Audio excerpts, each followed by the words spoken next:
دعوت چلتی رہے گی، حکم مکمل ہو گیا مگر دعوت چلتی رہے گی تو میرے نبی پہ دین مکمل ہو گیا، وہ دین جو حضرت آدم سے چلا تھا۔ حضرت آدم جب تک رہے مکمل نہیں ہوا، نوح تک چلا، ابراہیم تک چلا، اسماعیل تک چلا، حضرت موسیٰ حضرت عیسیٰ تک چلا، مکمل کہاں ہوا؟ میرے نبی پہ آ کے مکمل ہوا۔ تو دین مکمل ہوا، دعوت مکمل نہیں ہوئی۔ اب دعوت کیا ہے؟ دعوت بہت ساری ہے مگر ایک دعوت کو سمجھاتا ہوں صرف، اور وہ دعوت نماز ہے۔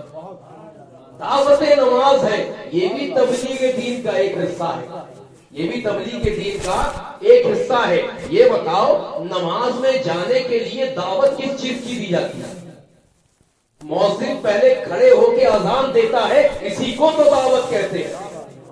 جب تک دعوت نہیں ہوگی تم رب کے سامنے جھک نہیں سکتے، جب تک چاند نظر نہیں آتا تم روزہ دے نہیں سکتے۔ یہ دعوت نہیں ہے تو کیا ہے؟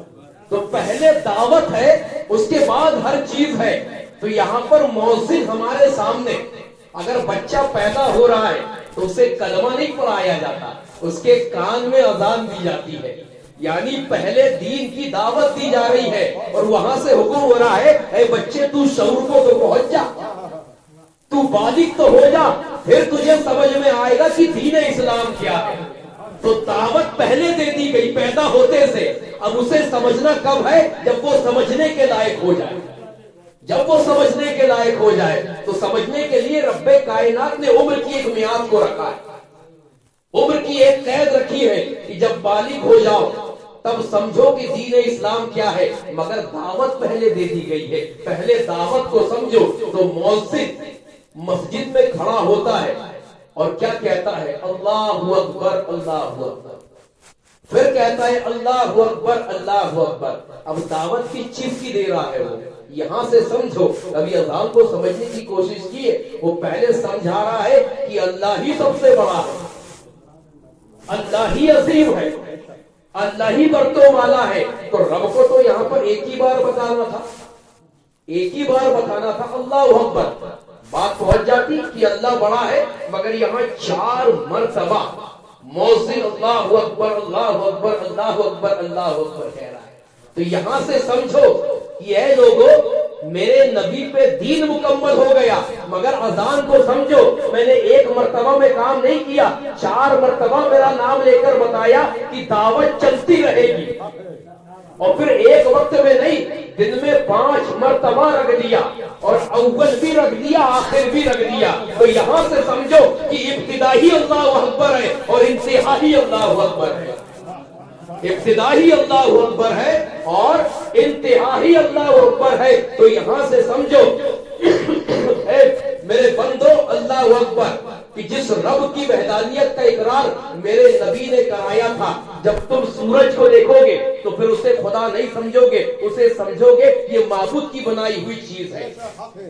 جب تم اللہ اکبر کے وجہ کو سمجھو گے تو پھر تم سورج کو اور چاند کو خدا نہیں جانو گے، تم سمجھو گے کہ اللہ اکبر جو سب سے بڑا ہے اس کا بنانے والا وہی ہے۔ جب تم جنگلوں میں چلو گے اور طرح طرح کے شجر دیکھو گے، طرح طرح کے پیڑ دیکھو گے، اس میں قسم قسم کے پھل دیکھو گے، تو پھر اسے خدا نہیں جانو گے، پھر اس کے سامنے جھکنے کی کوشش نہیں کرو گے۔ جب تم اللہ اکبر کو سمجھ لو گے تو سمجھ جاؤ گے سب سے بڑا اللہ ہے اور اسی نے اسی چیز کی ایجاد کی ہے، اس کا مالک بھی یہ ہے۔ جب تم دریاؤں کو دیکھو گے، اس کے اندر مچھلی اور دوسرے جانوروں کو دیکھو گے تو پھر اس کے سامنے جھکنے کی کوشش نہیں کرو گے، تو سمجھو گے کہ اللہ اکبر سب سے بڑا رب کائنات ہے اور اسی نے اس کو بنایا، اسی نے اس کو بنایا ہے، اسی کو بڑا جانو۔ تو جب اللہ اکبر کو سمجھو گے تو پھر اس کی جانب جھکنے کی کوشش کرو گے۔ تم ساری دنیا گھوم لو، طرح طرح کی چیزیں دیکھ لو، مگر اب اذان پہ غور کرو گے تو پہلا ہی ورڈ کہہ رہا ہے اللہ اکبر۔ پہلی دعوت ہے کہ اس روئے زمین پر کوئی متبرک ذات ہے، کوئی اعلیٰ ذات ہے، کوئی بلندی والی شان والی ذات ہے، تو وہ رب کائنات کی ذات ہے۔ یہاں سے تبلیغ کا سلسلہ شروع ہوتا ہے۔ آگے مؤذن کہتا ہے اشہد ان لا الہ الا اللہ، اشہد ان لا الہ الا اللہ، میں گواہی دیتا ہوں نہیں ہے کوئی معبود سوائے اللہ کے. تو یہاں پر صرف مشاہدہ کر رہا تھا. یہاں سے اب ترتیب دیکھیں, جب اللہ اکبر 4 مرتبہ مؤذن نے کہا تو وہ رب کائنات کی نعمتوں کا مشاہدہ کر رہا تھا کہ اب کیا کروں, اسے خدا مانوں کہ اسے خدا مانوں. ابھی تک مشاہدہ تھا, کشمے تھا, مگر جیسے ہی مؤذن نے کہا اشہد ان لا الہ الا اللہ, تو اس کے ذہن میں بات آئی کہ نہیں, جب وہ آلہ ہے تو اس کی بنائی ہوئی چیز ہے, تو اب میں گواہی دیتا ہوں. اب تک صرف کہہ رہا تھا, مگر اب گواہی دیتا ہوں کہ نہیں ہے کوئی معبود. میں خود گواہ بن گیا, کسی اور گواہی کی ضرورت نہیں ہے. اور یہاں بھی رب نے صرف 1 مرتبہ گواہی نہیں دی, 2 مرتبہ گواہی دے گا کہ اے میرے بندے, ابھی بھی 1 مرتبہ کہنے میں تو شش و پنج میں ہے, ٹینشن میں ہے, تو پھر کہے اشہد ان لا الہ الا اللہ, تاکہ تو مطمئن ہو جائے, تیرا دل مطمئن ہو جائے اور میری طرف جھکنے کے لیے رغبت والا بن جائے. مگر اب رب آگے کیا کہہ رہا ہے, اے لوگوں تم مجھ تک پہنچ گئے, مگر یہ مت سمجھنا کہ پہنچ گئے, یہ مت سمجھنا کہ پہنچ گئے. تم نے صرف میری بنائی ہوئی چیز تک پہنچنے کی کوشش کی, میری نعمتوں کا مشاہدہ کیا ہے, مگر مجھ تک پہنچنا اتنا آسان نہیں ہے, مجھ کو پانا اتنا آسان نہیں ہے. مجھ تک پہنچنے کے لیے راستے ہیں, مجھ تک پہنچنے کے لیے منزلیں ہیں, مجھ تک پہنچنے کے لیے وسیلے ہیں, مجھ تک پہنچنے کے لیے سلسلے ہیں, اور مجھ تک پہنچنے کے لیے اس منزل پر میں نے اپنے محبوب کو کھڑا رکھا ہے. تو مؤذن کہتا ہے محمد الرسول اللہ.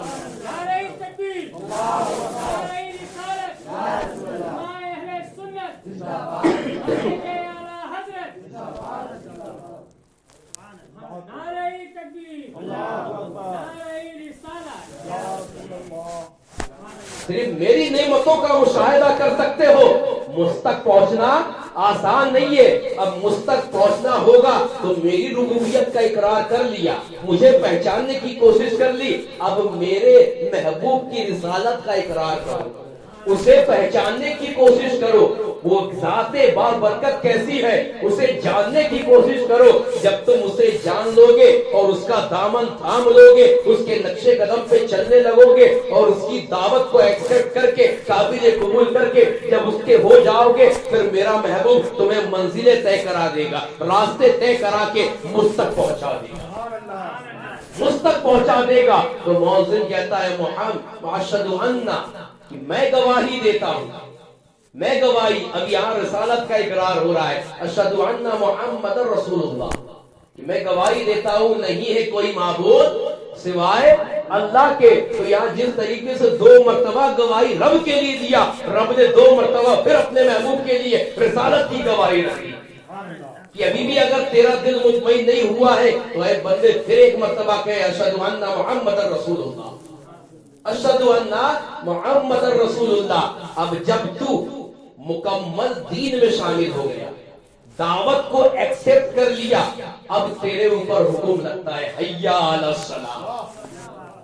اب تیرے اوپر حکم لگتا ہے حیا علی الصلاۃ, آؤ نماز کی طرف, آؤ نماز کی طرف. اور سرکار کہتے قرۃ عینی فی الصلاۃ, نماز میری آنکھوں کی ٹھنڈک ہے, نماز میری آنکھوں کی ٹھنڈک ہے. اب سرکار کے اوپر ربوبیت اور رسالت کے بعد 4 فرض ہیں, ہے نا, اور چاروں فرض ہیں اور چاروں اپنی جگہ پہ ہیں, مگر سرکار نے ایک ہی فرض کو اپنے آنکھوں کی ٹھنڈک کہا.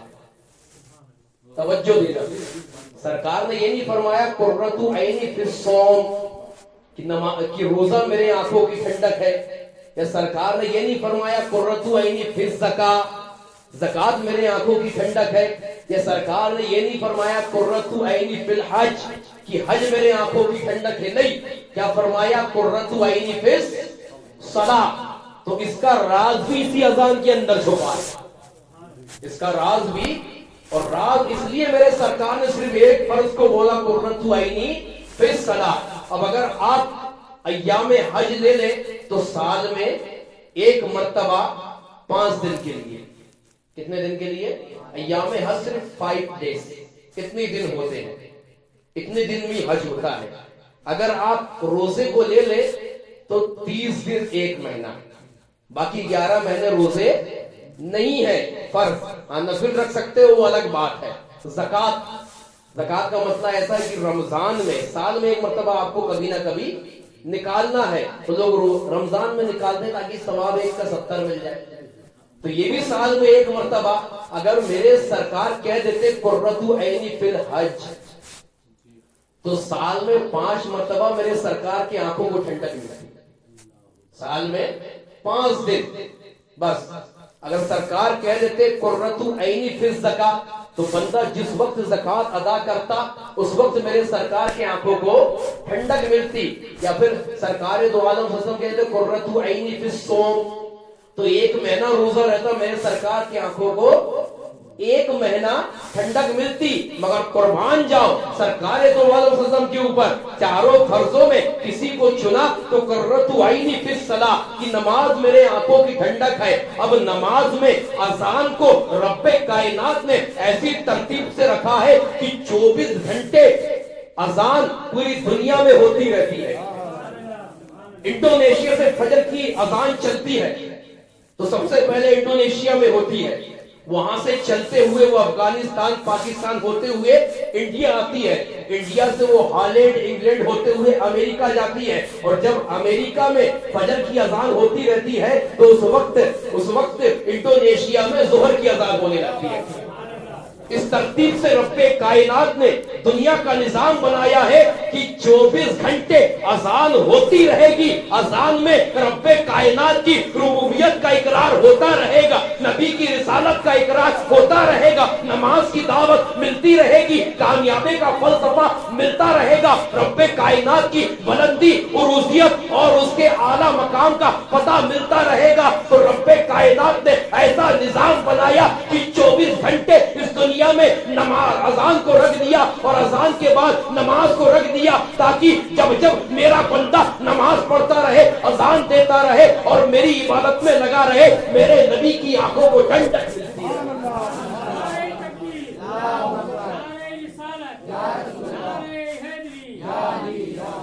اس لیے سرکار نے فرمایا قرۃ عینی فی الصلاۃ, نماز میرے آنکھوں کی ٹھنڈک ہے. نماز میرے آنکھوں کی ٹھنڈک ہے. اب غور کریں, اب مؤذن نے کیا کہا, حیا علی الصلاۃ, آؤ نماز کی طرف بلا لیا. تو یہ بتاؤ اس کے بلانے پر کتنے لوگوں نے لبیک کہا. ابھی صحابہ کی جماعت نہیں ہے, صحابہ تو جو کام کرتے رہتے تھے چھوڑ کر چلے جاتے تھے, تابعین جو کام کرتے رہتے تھے چھوڑ کر چلے جاتے تھے, تبھی تابعین جو کام کرتے رہتے تھے چھوڑ کر چلے جاتے تھے. مگر آج ہم اپنے آپ کو غلام نبی کہنے والے, غلام غوث کہنے والے, غلام خواجہ کہنے والے, ہمیں دعوت پر یقین نہیں, ہمیں بلانے پہ یقین نہیں. اگر ہم اتنی دیر مسجد چلے گئے تو ہمارا گھاٹا ہو جائے گا, یعنی یقین کامل ہمارے اندر سے ختم ہو گیا کہ ہم بلانے پہ جا رہے ہیں. اتنی دیر گراہک آئے گا اور ہمیں نہ پا کے چلا جائے گا تو جو رقم آنے والی ہے وہ نہیں آئے گی, تو یقین ختم ہو گیا. جبکہ رب کہہ رہا ہے واللہ خیر الرازقین, میں بہتر رزق دینے والا ہوں, میں بہتر رزق دینے والا ہوں. تو ہمارا معاملہ کیا بن گیا ہے, دعوت دی جا رہی ہے مگر ہم نے دعوت کو سمجھا نہیں. ہم نے کامیابی اپنی دکانوں پہ ڈھونڈی, ہم نے کامیابی اپنے کاروبار میں ڈھونڈی, ہم نے کامیابی اپنے جابوں میں ڈھونڈی, مگر حیا علی الصلاۃ کے بعد سمجھو تو مؤذن آگے کیا کہتا ہے, حیا علی الفلاح, کامیابی, آؤ کامیابی کی طرف, آؤ فلاح کی طرف. تو جہاں پر نماز ہے, جہاں پر روزہ ہے, اب یہاں اذان کے ذریعے سے رب کائنات دعوت پہنچا رہا ہے کہ اے میرے بندے, تو مسجد کو چھوڑ کر, میرے احکام کو چھوڑ کر, میرے فرائض کو چھوڑ کر تو کامیابی دنیا میں ڈھونڈ رہا ہے. حتیٰ کہ یہ دنیا میری بنائی ہوئی ہے اور میں جہاں چاہوں کامیابی کو رکھ دوں اور جہاں چاہوں ناکامی کر دوں. تو کامیابی ڈھونڈ رہا ہے, کیا مجھ پہ اعتبار نہیں؟ جب تو نے مجھے اعلیٰ سب بنا دیا, اعلیٰ کہہ رہا ہے، مجھے برتر و بالا کہہ رہا ہے، میں سب سے عظیم ہوں بے شک، تو میری وحدانیت کا اقرار کر رہا ہے، میرے نبی کی رسالت کا اقرار کر رہا ہے، تو اتنا بھی یقین نہیں ہے کہ جس جگہ میں تجھے بلا رہا ہوں تو کیا وہاں کامیابی نہیں ہوگی؟ جس جگہ میں تجھے بلا رہا ہوں اتنا تو سمجھ کہ کامیابی میں نے کہاں رکھی ہے۔ جب تو میرے بلاوے پہ، میری دعوت پہ میری ربوبیت کا اقرار کر لیا، میری نبی کی رسالت کا اقرار کر لیا، ہر چیز مان رہا ہے، تو اتنا کیوں نہیں مانتا کہ میں بلا کس لیے رہا ہوں؟ اتنا تو سمجھ، چند منٹ کے لیے میری بارگاہ میں تو آ جا، چند منٹ کے لیے اپنے پیشانی کو میرے سامنے جھکا تو لے، چند منٹ کے لیے مجھ سے روبری تو ہو جا۔ جب تو چند منٹ کے لیے صدق دل کے ساتھ مجھ سے روبرو ہو جائے گا، میری بارگاہ میں اپنی پیشانی کو جھکا دے گا اور یہی معمول بنا لے گا، تو قیامت تک کے لیے جب تک زندگی تیری ہے کامیابی کو تیرے قدموں کے نیچے رکھ دوں گا، کامیابی کو تیرے قدموں کے نیچے رکھ دوں گا، اتنا تو سمجھ۔ مگر اسی چیز کی تو ہم نے نہیں سمجھا، اسی چیز کو ہم نے نہیں سمجھا ہے۔ اگر سمجھ جاتے تو آج اتنی ذلت و رسوائی میں نہیں جیتے، اگر سمجھ جاتے تو آج جگہ جگہ مارے اور کاٹے نہیں جاتے، اگر سمجھ جاتے تو آج پرچم اسلام سر بلندی پر ہوتا، لہراتا ہوتا۔ مگر ہم کو تو مفت میں اسلام مل گیا، ہم کو تو نسل در نسل اسلام مل گیا، دعوت ہم کو نسل در نسل مل گئی، اس لیے ہمیں اہمیت پتہ نہیں ہے کہ اسلام ہم تک پہنچا کیسے ہے۔ اگر اسے جان لو، اسے سمجھ لو، تو تمہیں سمجھ میں آئے گا کہ میرے سرکار نے کیسے تبلیغ دین کی تھی، کتنے پتھر کھا کر، کتنی گالیاں کھا کر، اور کتنے لہولان ہو کر، اور کتنے ستم سہ کر اس دین اسلام کو اور یہ فرائض دین کو سرکار نے ہم تک پہنچایا ہے۔ مگر آج ہم ایک طرف کہتے ہیں کہ ہم غلام نبی ہیں، اور ایک طرف سرکار کا فرمان بھی نہیں مانتے۔ سرکار کہہ رہے قرۃ عینی فی الصلاۃ، نماز میرے آنکھوں کی ٹھنڈک ہے۔ تو کبھی سمجھنے کی کوشش کی؟ اب جب تم نماز میں جاؤ گے تو رب تو بلا رہا ہے، کامیابی تمہارے قدموں کے نیچے، تو مگر وہاں پر رب محبت اپنے نبی سے کرتا ہے، تو اب رب دے رہا ہے کہ بندے میرے سامنے جھک جا، مجھ سے روبرو ہو جا، مجھ سے مانگنے کی کوشش کر، میں کامیابی تیرے قدموں کے نیچے رکھ دوں گا۔ اور کیوں رکھوں گا؟ کیونکہ جب تو نماز ادا کرے گا، عبادت کرے گا، تو عبادت تو میری ہوگی، چین و سکون ٹھنڈک میرے نبی پائیں گے، چین و سکون ٹھنڈک میرے نبی پائیں گے۔ اسی وجہ سے تجھے کامیابی یہاں عطا کر رہا ہوں، کیونکہ عبادت میری ہو رہی ہے، سکون و چین ٹھنڈک میرے نبی کو مل رہا ہے۔ اب یہ بتاؤ کہ تم نماز پڑھو تو نبی کو چین و سکون اور ٹھنڈک ملے، اور نہ پڑھو تو ایک رخ دیکھ لیا، چین و سکون ٹھنڈک ایک رخ دیکھ لیا، اب دوسرا رخ اگر نہیں پڑھو گے تو سرکار غمگین ہوں گے، سرکار بے قرار ہوں گے۔ ایک طرف ٹھنڈک مل رہی تھی، کیا اب سرکار دو عالم صلی اللہ علیہ وسلم کو ٹھنڈک ملے گی؟ نہیں ملے گی، پھر سرکار کی آنکھوں میں آنسو آئیں گے کہ کل بروز قیامت اگر نماز نہ پڑھنے کی وجہ سے میرے کسی غلام کو گھسیٹ کے جہنم میں لے کے جا رہا ہے، فرشتے جائیں گے، تو میں کیا کروں گا؟ حتیٰ کہ سرکار کے ہاتھ میں شفاعت ہے، مگر جب تم احکام خدا بندی کو پائے تکمیل تک نہیں پہنچاؤ گے اور برائے طاق رکھ دو گے، تو پھر سرکار بھی کہیں گے کہ یہ میرا سچا غلام نہیں ہوتا۔ اگر سچا غلام ہوتا تو دنیا میں رہتے رہتے میری آنکھوں کو تکلیف نہ پہنچاتا، میرا چین و سکون نہ چھینتا۔ اگر مجھ سے اتنی ہی محبت ہوتی، اتنی ہی الفت ہوتی، اتنے ہی دعوے ہوتے، تو پھر وہ دنیا میں جو دعوت میں نے اس تک پہنچائی ہے وہ دوسروں تک پہنچاتا اور خود اس پر عمل کرنے کی توفیق تک کرتا۔ اس لیے رب فرما رہا ہے کہ اخرجت للناس، تم وہ کام کر رہے ہو اے لوگوں کہ جو صحابہ کرتے آئے ہیں، جو نبیین کرتے آئے ہیں، تم بھی وہ کام چالو کر دو۔ اور کیسا کام چالو کرو؟ تو سب سے پہلے یہی تبلیغ دین، جب تم نمازی بن جاؤ گے تو ہر کام آسان ہو جائیں گے. ابھی تم سو رہے ہو، ایسا نہ ہو کہ سوتے ہوئے رہ جاؤ. سب سے پہلے رب نے فجر کی نماز کس لیے رکھی ہے؟ اسلام سربلندی کیوں پا رہا تھا؟ کہ وہاں اٹھنے کی بات تو دور، صحابہ سوتے ہی نہیں تھے، نبی سوتے ہی نہیں تھے. رات بھر نبی تبلیغ دین کرتے تھے اور صبح فجر کی نماز پڑھاتے اور پھر تبلیغ دین کے لیے نکل جاتے تھے. تو پہلے کے وہ جو نبیین، صدیقین، شہداء، صالحین تھے، انہوں نے اپنے آپ کے اوپر سونا حرام کر دیا. چند گھنٹے کی نیند لے کر وہ تبلیغ دین کرتے تھے، تو وہ جاگتے ہوئے تبلیغ دین کرتے تھے. اور ہم نے ابھی تبلیغ کا راستہ کیا بنا دیا؟ بستر میں لیٹو، ٹھنڈی ایک کمبل کو اوڑھ لو، واٹس ایپ کھولو، فیس بک کھولو، انسٹاگرام کھولو، اس میں تبلیغ کرو. یہ پلیٹ فارم ہم نے بنا لیا، یہاں سے تبلیغ ہو رہی ہے. اور تبلیغ بھی وہ کر رہے ہیں جن کو الف کا نام بھالا نہیں معلوم، وہ تبلیغ کر رہے ہیں. وہ بحث و مباحثہ انسٹاگرام کے اندر، ٹویٹر کے اندر، یوٹیوب کے اندر، یہ ساری چیٹ سب چل رہی ہے.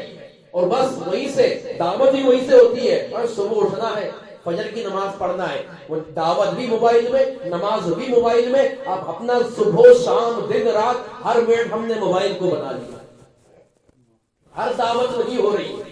ساری دعوت تم دوسروں کو دعوت دو اور تم خود پڑھنے نہ جاؤ، تو یہ کون سی دعوت ہوئی؟ یہ کون سی دعوت ہوئی؟ 40 سال بعد رب کائنات نے میرے نبی کو حکم کیوں دیا؟ پہلے میرے نبی نے خود کو ثابت کیا، اخلاق کا پیکر بتا کر، کردار کا پیکر بنا کر، سچائی کا پیکر بتا کر کہ میں نبی تو بن کر آیا ہوں، مگر میری کوالٹی پہلے دیکھ لو، میری کوالٹی پہلے دیکھ لو کہ میں کیسا ہوں. نبی کیسے ہوتے ہیں، اسلام پھیلانے والے کیسے ہوتے ہیں. 40 سال کفار مکہ نے نبی کی کوالٹی کو دیکھا ہے. اور جب میرے نبی نے اعلان نبوت فرمایا تو جس نے میرے نبی کی کوالٹی کو سمجھ لیا، فوراً کہا کہ میں بے دیکھے رب کو ایک مانتا ہوں اور تمہیں نبی مانتا ہوں. وہ صدیق اکبر تھے. جس نے میرے نبی کے کردار کو، کوالٹی کو دیکھ لیا، سمجھ لیا، وہ 7 سال یا 9 سال کی عمر کے حضرت علی تھے. اور وہ حضرت خدیجہ تھی جو نبی کے ساتھ ہمسائے کی طرح رہتی تھی، سائے کی طرح رہتی تھی. میرے نبی کو پہچان لیا تو سب سے پہلے پہچاننے والے یہ تھے جس نے نبی کی کوالٹی کو پہچان لیا. وہ پہلے دامن میں، وہ پہلے اسلام کی دعوت قبول کر دامن رحمت میں آ گئے. اور پھر دھیرے دھیرے لوگ بڑھتے گئے اور پھر وہ وقت آیا کہ 1,24,000 صحابہ اکرام کا ذنب غفیر جب ایام حج میں، حج الوداع کے ٹائم میرے نبی نے خطبہ دیا، اور جہاں رب نے یہ آیت نازل فرمائی کہ اے نبی ہم نے آپ پر دین مکمل فرما دیا، ہم نے آپ پر دین مکمل فرما دیا. تو وہی دین مکمل ہو گیا، مگر دعوتیں ہم تک پہنچ رہی ہیں. اور یہ دعوت ہمارے پاس امانت ہے، اسے ہمیں آگے پہنچانا ہے. اور طریقہ میرے محبوب نے کیا بتایا؟ سب سے پہلے دین کی دعوت اپنے گھر سے چاہیے. پہلے حضرت خدیجہ کو بتایا کہ مجھ پر وہی نازل ہو رہی ہے، رب کا حکم مجھ پر نازل ہو رہا ہے. جب حضرت خدیجہ نے اسلام لا لیا تو آپ گھر سے باہر نکل کر چند رشتہ داروں سے ملے، اور جب رشتہ داروں نے ایمان لے کر آیا پھر رب نے کہا کہ محبوب اب کھلا اعلان کر دو، اب کھلا اعلان کر دو. تو یہ طریقہ، یہ ترغیب ہمیں سرور کائنات نے دی ہے کہ تم فیس بک، انسٹاگرام پہ دوسروں کو دعوت مت دو، پہلے اپنے گھر سے دعوت چالو کرو. جب تمہارے بیوی، تمہارے بچے نمازی ہو جائیں گے، جب تمہارے ماں باپ نمازی ہو جائیں گے اور تم خود نماز پڑھنے لگو گے، پھر تم پہ حکم ہے کہ باہر نکل کر تب اپنے پڑوسیوں کو، اپنے محلے والوں کو تبلیغ دین کرو، اپنے محلے والوں کو. تو یہاں پر ہم ہی نہیں پڑھ رہے ہیں مگر میسج جا رہا ہے چلو نماز پڑھ لیں، یہاں سے میسج سینڈ ہو جا رہا ہے چلو نماز پڑھ لیں. آج یہ فیشن کا زمانہ ہے تو ہم نے نماز کو بھی فیشن بنا لیا، عبادت کو بھی فیشن بنا لیا. خدا را ہوش میں آؤ، تم کس چیز کا چرچا کر رہے ہو؟ یہ رب کائنات کی عظیم عبادت ہے. کل بروز قیامت جب رب کے سامنے حاضر ہوگے تو پہلا سوال یہی کیا جائے گا کتنی رب کی عبادت کر کے آیا. اگر نماز درست ہے تو سارے اعمال درست نکل جائیں گے. فور ایگزامپل دنیا کی مثال سے سمجھے کہ تم ایمان کے ساتھ دنیا سے چلے گئے، تمہارا عقیدہ درست ہے، یہاں پر اس سے سوال ہوگا جو درست عقیدے کے ساتھ رب کی بارگاہ میں جائے گا، ورنہ نماز کا مسئلہ تو دور کا ہے۔ پھر یہاں نماز اولن کیوں کہا گیا ہے کہ جو عقیدے ایمان کے ساتھ رب کی بارگاہ میں حاضر ہوگا، اور جس کا عقیدہ ہی درست نہیں ہے، جس کا ایمانی درست نہیں ہے، تو سوال کی بات تو بہت دور کی، پہلی فیصلہ ہو جائے گا، اسے منہ کے بل گھسیٹ کے جہنم میں ڈال دے گا۔ یہاں پر پوچھ اسی سے ہوگی جو ایمان والا ہوگا، فیصلہ اسی کا ہوگا جو ایمان والا ہوگا، میزان پہ عمل اسی کے تولے جائیں گے جو ایمان والا ہوگا، پل صراط سے وہی گزرے گا جو ایمان والا ہوگا، اور جنت میں بھی وہی داخل ہوگا جو ایمان والا ہوگا۔ تو یہاں پر پوچھ اور پوچھ کس سے ہوگی؟ ایمان والوں سے ہوگی۔ اب دنیا کی مثال سے سمجھے، 5 سے 6 سبجیکٹ اسکول میں ہوتے ہیں نا، مگر بیس امپورٹنٹ سبجیکٹ میتھس، گڑت، ریاضی، الجبرا اردو میں بولتے ہیں، یہ ہے۔ اگر اس میں آپ پاس ہو گئے تو ماسٹر جو ہے ہر سبجیکٹ میں دھکا دیتا ہے، مگر اگر میتھس میں پھنس گئے تو سپلیمنٹری، اور سپلیمنٹری میں بھی آپ نے نہیں لے کے آیا تو فیل۔ تو وہی بلا تمثیل نماز بیس امپورٹنٹ، کہ نماز اگر تمہاری کمپلیٹ ہے، اس میں کوئی جھول جھال نہیں ہے، تو پھر اگلے اعمال بھی اس کے ذریعے سے دھکا دیے جائیں گے، اگلے اعمال بھی دھکا دیے جائیں گے۔ تو اس لیے رب نے 24 گھنٹے نماز کی دعوت رکھ دی، نماز کی دعوت رکھ دی۔ تو سمجھو مؤذن مسجد کے منبر سے کھڑے ہو کر کیا کہہ رہا ہے، سمجھو نا۔ ابھی بھی نہیں سمجھو گے، اتنا سمجھانے کے بعد، اور اس کے بعد جب حیا علی الفلاح کہہ دیتا ہے، بلا بھی رہا ہے نماز کی طرف، 2 مرتبہ دعوت دے رہا ہے ہر نماز میں، اور کہا پھر 2 مرتبہ کہہ رہا کامیابی بھی یہاں پر ہے۔ اور جب بندے تو پہنچ جائے نماز میں، مسجد میں پہنچ جائے اور سجدہ ریز ہو جائے، تو پھر مؤذن کہتا ہے، کیا کہتا ہے؟ اللہ اکبر، اللہ اکبر، پھر میرے رب کی بڑائی بیان کر، پھر میرے رب کا چرچا کر، اور پھر آخری میں کہتا لا الہ الا اللہ۔ یہ کہتا ہے نا کہ نہیں ہے کوئی معبود سوائے اللہ کے، تو رب کو بندہ، رب کائنات بندے کو آگاہ کر رہا ہے کہ اے بندے، ابتدا ہی میں ہوں، شروعات ہی میں ہوں، اور جہاں تیری انتہا ہوگی وہاں بھی میں ہی ہوں گا، جہاں تیرا خاتمہ ہوگا میں بھی وہی ہوں گا، مگر میری ذات باقی رہنے والی ہے۔ تو ابتدا میں ہوں، شروعات میں ہوں، اور انتہائی میں ہوں، انتہائی میں ہوں۔ تو اذان کو سمجھو، جس نے اذان کو سمجھ لیا تو پھر اس کے اوپر یہ آیت فٹ ہوگی، کنتم خیر امہ، تم بہترین امت ہو، اخرجت للناس، کہ تم ایسے گروہ میں سے ہو، تأمرون بالمعروف وتنہون عن المنکر، کہ تم نیکی کی دعوت دینے والے ہو اور برائی سے روکنے والے ہو۔ تو اپنے گھر سے شروعات کرو، اپنے گھر سے شروعات کرو۔ میرے سرکار نے دعا فرمائی ہے، جو صبح فجر میں جو شوہر اپنی بیوی کو جگائے، اور کبھی بیوی شوہر کو جگائے، اے مولا تو اس کے گھر پہ رحمت نازل فرما۔ جو بچہ باپ کو جگائے اور باپ بچے کو جگائے، اے مولا اس گھر پہ رحمت نازل فرما۔ یہ میرے سرکار نے دعا فرمائی ہے۔ اور اے مولا جب وہ نماز کے لیے چلنے لگے تو ان کے ہر قدم کے بدلے نیکیاں عطا فرمانا، ان کے رزق و کاروبار میں برکتیں عطا فرمانا۔ ہم نے تو چین کی سکون کو خرید لیا ہے نیند کے بدلے میں، اور سو رہے ہیں، اور چین و سکون ہمارا چلا گیا ہے، اور سو رہے ہیں، اور ہم سوچ رہے ہیں کہ سو کر ہم کامیاب ہیں، سو کر ہم بلندی پالیں گے۔ نہیں، جاگو، اس سے پہلے کہ ہمیشہ کے لیے سلا دیا جائے، اس سے پہلے کہ تم سوتے رہ جاؤ، اس سے پہلے جاگ جاؤ۔ اور پھر ہر نماز میں تو سیم اذان ہے، ایک اذان میں وٹ بڑھا دیا گیا، اور کیا کہا گیا؟ الصلاۃ خیر من النوم، نیند سے بہتر نماز ہے۔ کیوں کہا گیا؟ کس لیے کہا گیا؟ اس لیے کہ سوتے مت رہو، جاگ جاؤ گے تو بلندی پا جاؤ گے، جاگ جاؤ گے تو عروسیت پا جاؤ گے، جاگ جاؤ گے تو تمہارا نصیبہ جاگ جائے گا۔ اس لیے فجر میں کہا گیا، ایک مرتبہ نہیں، 2 مرتبہ، الصلاۃ خیر من النوم، اور کہا گیا الصلاۃ معراج المومنین۔ جب تم جاگ جاؤ گے تو تم اے مومنو جب رب کے سامنے جھکو گے تو یہ تمہاری معراج ہے، تمہاری معراج ہو جائے گی تو آج سے تبلیغ دین چالو کرو. اب تو اور شروعات اپنے گھر سے کرو. اذان کو سمجھو اور جب اذان تمہارے کانوں میں پڑے تو یہ اذان کیسی اذان ہے سمجھو اس کو.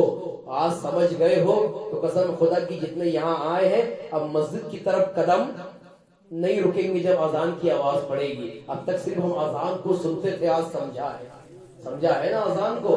اب اتنا سمجھنے کے بعد بھی اگر تمہارے قدم مسجد کی طرف نہ بڑھے تو پھر یہ کنتم خیر امہ, پھر تم بہترین امتوں میں سے نہیں ہو, پھر نہیں ہو. تو بہترین امت وہی ہے جو سمجھنے کے بعد دعوت قبول کر کے رب کائنات کی بارگاہ میں چلا جائے.